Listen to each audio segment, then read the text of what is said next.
So I've talked about Star Wars several times on this channel, and I've always talked about how much I hated it because, well, I covered the prequels and the sequels, which, let's be honest, are bad.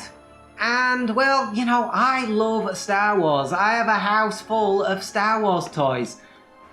I even have my own little Grogu doll. Yes, I am that sad.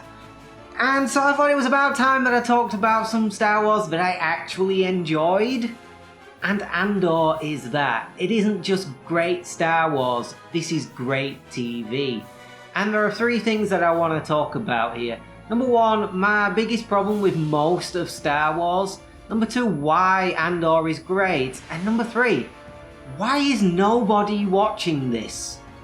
So here's my biggest problem with most of Star Wars, is the fact that we've got this huge universe, absolutely massive, and yet we always end up back on Tatooine somehow, which is just a literal desert. It's probably the most boring, backwards-ass place you can imagine in the entire universe, and yet 90% of Star Wars revolves around this one place. And that would be like aliens making films about Earth and everywhere being set in Timbuktu. Completely ridiculous. And to compound on that, right, most stories revolve around about like 6 people. And of those 6 people, you could really argue that 3 of those people are just linked to the 3 people that are actually the people that stories revolve around in the Star Wars universe.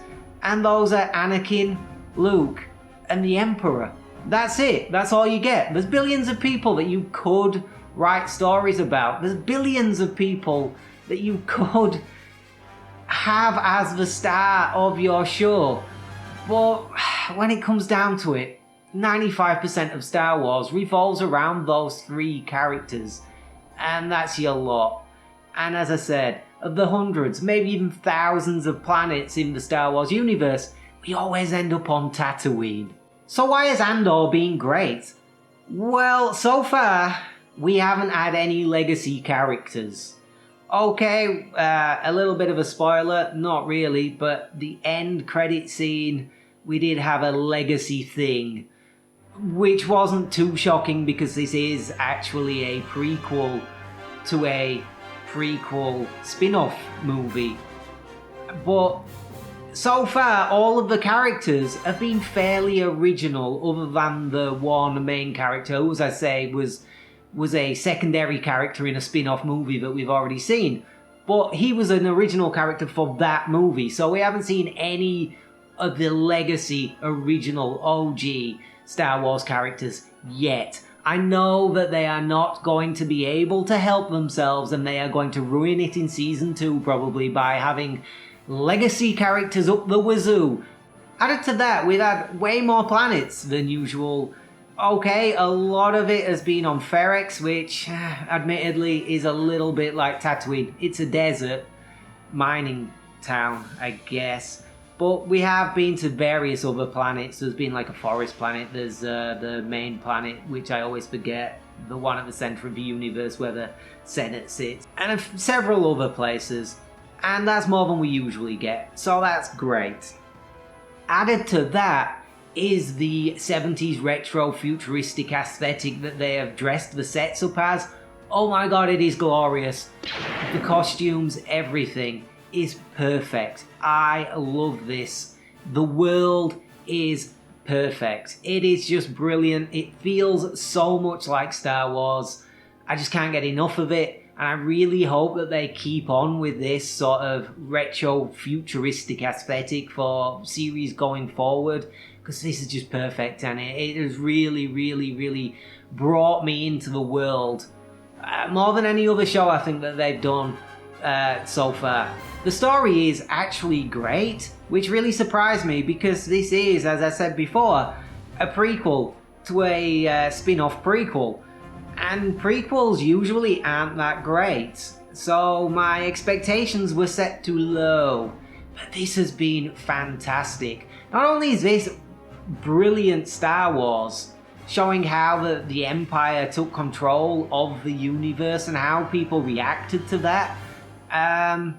But this would be a fantastic show, just on its own, as a dystopia. If you stripped it of the Star Wars, just set it in a dystopia anywhere, with any form of aesthetic, this would just be a fantastic show about the insidiousness of fascism, and how fascism just seeps into society and corrupts it. Slowly but surely, before anybody knows it, you're living under a totalitarian fascist state, and then your only choice is violence to get rid of it. And I think that has been perfectly well done here, and kudos to the writers, because I think they have done a brilliant job. I've really enjoyed the story. And for them to show this insidious creeping feature of fascism, they've had characters at every single level of the Empire's society. So you've got the politician who is trying to fight the Senate, trying to fight the good political fight, but has been worn down to a point where she sees that rebellion is the only choice. You have the rich guy who is fomenting rebellion and financing the rebellion. Never trust a rich guy, so, you know, he could be an interesting character going forward, because rich people are always pricks, let's be honest. They're only ever in something for themselves. So, don't trust him as far as I could throw him, but interesting character nonetheless. Then you've got the bureaucratic fascist apparatchik with the FSB agents and the FSB agents, the guys who are tasked with fascist security, basically. The people who would not think twice about just nuking an entire planet off the face of the world. In fact, you get a torturer just banally talking about how they discovered this torture technique, this horrendous torture technique, whilst they were wiping an entire species, an entire ecosystem off the face of the universe. It's just brilliant, and I love things like that, so this has been perfect. This is what I have wanted from Star Wars forever, and they've given me it here. And you've got the sad boot-licking fascist toady who desperately wants to be noticed by the fascists, just wants to belong to that sort of fascist asshole group. Sad, pathetic loser, so let's just move on. And then you've got the main guy, who's basically just a criminal. And all of the normal people around that guy who are just trying to lead their normal lives and are basically sucked into the rebellion via the sort of creeping insidiousness of fascism entering their lives. At first, most of the people in this show aren't affected by it.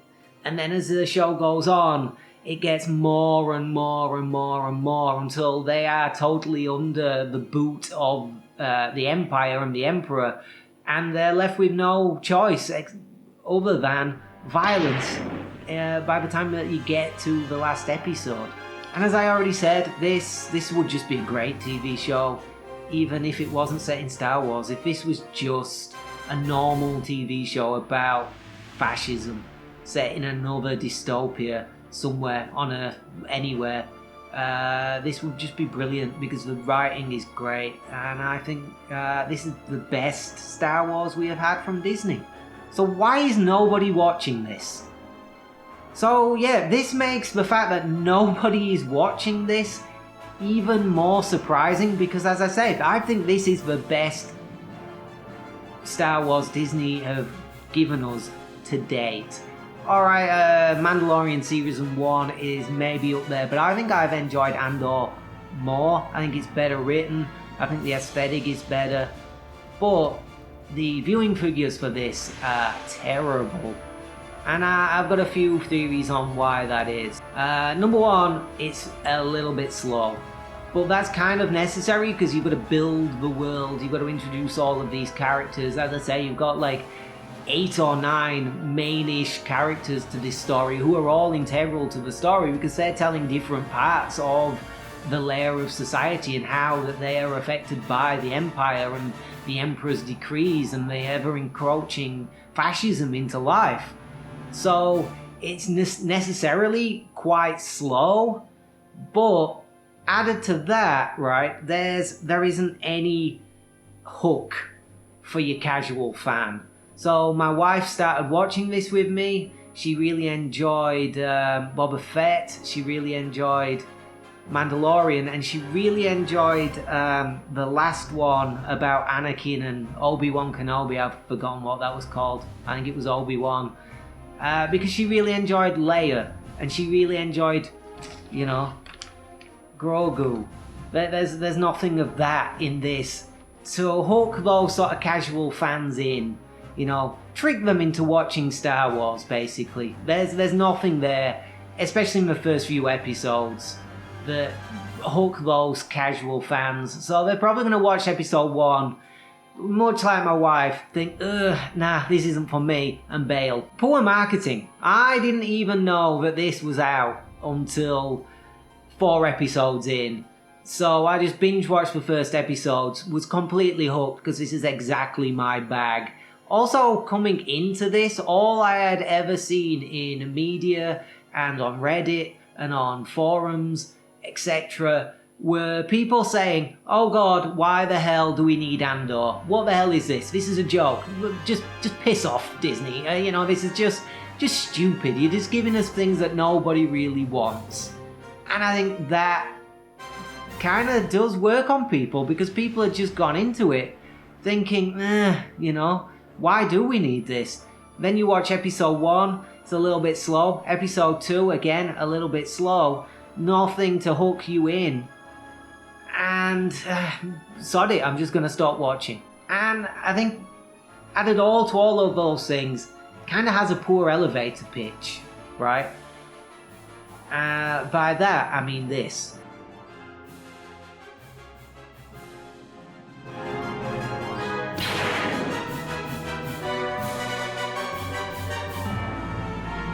So there are my thoughts on Andor, which, as I say, I think is the best Star Wars that Disney have given us. I really hope that Season 2 lives up to Season 1.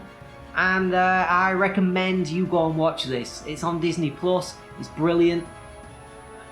Get through the first few episodes, it really picks up from about episode 3 or 4, then onwards to episode 12. Just absolute bangers.